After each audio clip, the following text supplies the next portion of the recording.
India गठबंधन ने बिहार में वोट अधिकार यात्रा निकाली है, जिसके बाद एक एक करके तस्वीरें वायरल क्या हुई।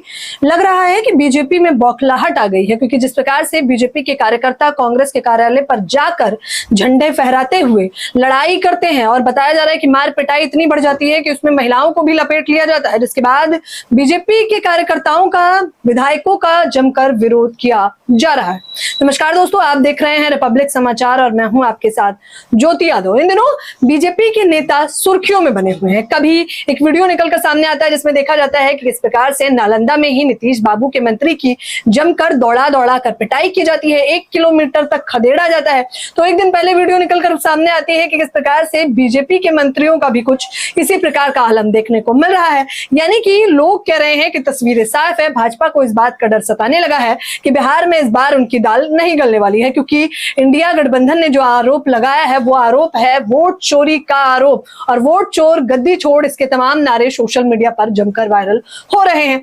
अब वोट चोरी के आरोप प्रत्यारोप के बीच ये तस्वीरें जरा देख लीजिए कि किस प्रकार से ये तस्वीरें वायरल हो रही हैं, जिसमें कहा जा रहा है कि कांग्रेस मुख्यालय में एनडीए गुंडागर्दी के मुख्य आरोप, यानी एनडीए कार्यकर्ता जाकर कांग्रेस कार्यालय में तोड़फोड़ करते हैं और जहां पर ये करते हैं वो होता है सदाकत आश्रम कांग्रेस कार्यालय, यानी कि बिहार में। और वजह बताई जा रही है कि दरअसल बीजेपी के कार्यकर्ता नेतागण का कहना है कि कांग्रेस की वोट अधिकार यात्रा जो निकाली जा रही थी उसमें एक वीडियो वायरल हुआ जिसमें मंच पर पीएम मोदी पर अभद्र टिप्पणियां की जा रही हैं, उनको, उनकी माता को गाली दी जा रही है। जिसके बाद क्या था, जेपी नड्डा खुद सामने आते हैं और इसकी कड़ी निंदा करते हैं। कांग्रेस भी ये कहता है कि उस व्यक्ति को तुरंत वहां से हटा दिया गया था। हालांकि अब लड़के को गिरफ्तार भी कर लिया गया है जिसने इस प्रकार से अभद्र टिप्पणी की थी, लेकिन कांग्रेस यही नहीं कहती।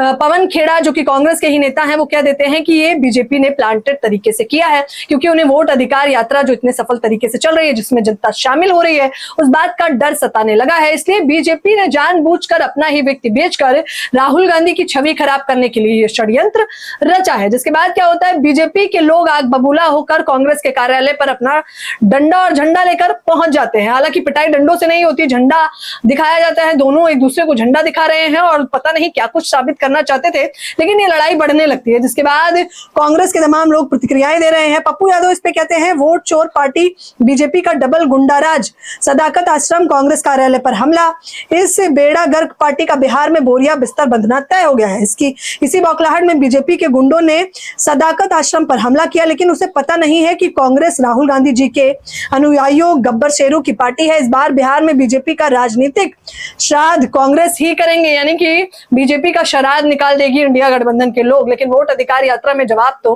देना पड़ेगा। अब देखना होता है कि क्या बीजेपी के नेता जिस प्रकार से गुंडागर्दी कर रहे हैं उसकी माफी मांगते हैं। हालांकि अगर पीएम मोदी पर और पीएम मोदी की माता पर कोई भी टीका टिप्पणी की गई है तो उसकी कड़ी निंदा की जानी चाहिए, पद की एक गरिमा होनी चाहिए। लेकिन केवल बीजेपी के नेता इतने दूध के धुले क्यों बन रहे हैं? आपको याद होगा प्रेम शुक्ला, जिनका वीडियो भी वायरल हो रहा है, बकायदा प्रेम शुक्ला ने तो कांग्रेस के नेता प्रवक्ता को गंदी गालियां दी। उनकी माँ बहन तो ऑन टीवी चैनल पे ऐसे बोला जैसे न जाने वो क्या ही बोल रहे हैं। प्रेम किस प्रकार से अपनी वाणी से प्रेम नहीं बल्कि जहर उगल रहे थे, जिनके बाद उन्हें भी लताड़ा गया है। लेकिन अब देखना होगा कि इस पूरे प्रशासनिक पर क्या कुछ कार्यवाही होती है, क्योंकि बिहार में डबल इंजन सरकार है। तो क्या बिहार यानी नीतीश बाबू की सरकार इस पर सख्त एक्शन लेती है या फिर इस गुंडागर्दी को बर्दाश्त कर लेगी? क्या कुछ लगता है? रिपब्लिक समाचार को आप शेयर करें, सब्सक्राइब करें और अपनी राय हमें जरूर दें। धन्यवाद।